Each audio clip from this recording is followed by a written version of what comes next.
दोस्तों, बिहार में विधानसभा चुनाव से पहले जो वोटर लिस्ट रिवीजन है एसआईआर उसको लेकर सुप्रीम कोर्ट में सुनवाई हो रही है और पक्ष अपने तरफ से चुनाव आयोग और विपक्ष भी अपनी याचिका पर अपनी अपनी राय रख रही है और अपनी अपनी याचिका में जो तर्क है दलीलें हैं वो रखी जा रही है।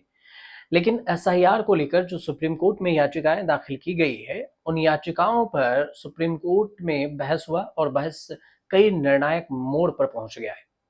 29 जुलाई को इसमें जब याचिका पर सुनवाई हुई, लगातार 28 को भी हुई थी और 29 को भी हुई, तो इसमें समय सीमा तय करते हुए सुप्रीम कोर्ट का कहना हुआ कि इस मुद्दे पर सुनवाई 12 और 13 अगस्त को हम करेंगे। मतलब सुप्रीम कोर्ट अब सुनवाई करेगा पूरी बहस और दलीलों को सुनने के बाद 12 और 13 अगस्त को। लेकिन इस बीच में न्यायमूर्ति सूर्यकांत और न्यायमूर्ति जय माल्या बागची की पीठ ने याचिकाकर्ताओं को 8 अगस्त तक अपनी लिखित दलीलें दाखिल करने का आदेश दिया।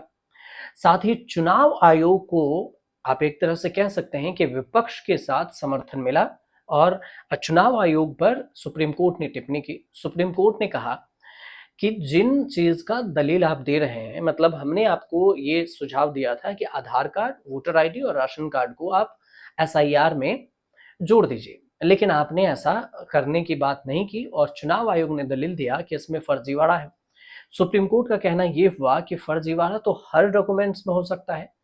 फर्जीवाड़ा की बात एक अलग हो जाता है। फर्जी हर डॉक्यूमेंट्स को फर्जी बनाकर पेश किया जा सकता है, लेकिन फिलहाल आपको आधार और वोटर कार्ड जिनका बना हुआ है उनको आपको इसमें शामिल करना चाहिए। लेकिन चुनाव आयोग नहीं मानी थी। अब इसी पर याचिकाकर्ता की ओर से जो वकील पेश हुए उसमें कपिल सिब्बल वरिष्ठ वकील और प्रशांत भूषण, इन दोनों ने आरोप लगाया कि 1 अगस्त को जो एसआईआर की फाइनल लिस्ट ड्राफ्ट है वो जो तैयार हो रही है उसमें बड़ी संख्या में लोगों के नाम अनावश्यक रूप से हटाए जा रहे हैं और जिससे उनके मतदान के अधिकार का हनन भी हो रहा है।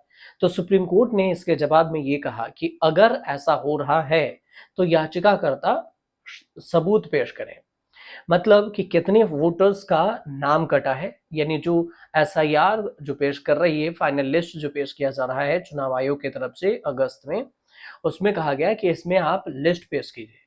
पीठ का कहना हुआ सिब्बल और भूषण से कि आप उन 15 लोगों को अदालत के सामने लाएं जिन्हें मृत दिखाया गया हो जबकि वे जीवित हों और हम इस पर गौर करेंगे। तो कोर्ट ने याचिकाकर्ता और चुनाव आयोग की ओर से नोडल अधिकारी नियुक्त कर फैक्ट को समन्वयित करने का निर्देश दिया कि इस फैक्ट की जांच कीजिए। और इससे पहले देखें तो सोमवार यानी 28 जुलाई को सुनवाई हुई तो वोटर लिस्ट के पब्लिक होने पर रोक लगाने से सुप्रीम कोर्ट ने इनकार कर दिया। हाँ, सुप्रीम कोर्ट ने आधार और वोटर लिस्ट को प्रमाणिक दस्तावेज मानते हुए चुनाव आयोग से इन्हें मान्य दस्तावेज की तरह स्वीकार करने को भी कहा है।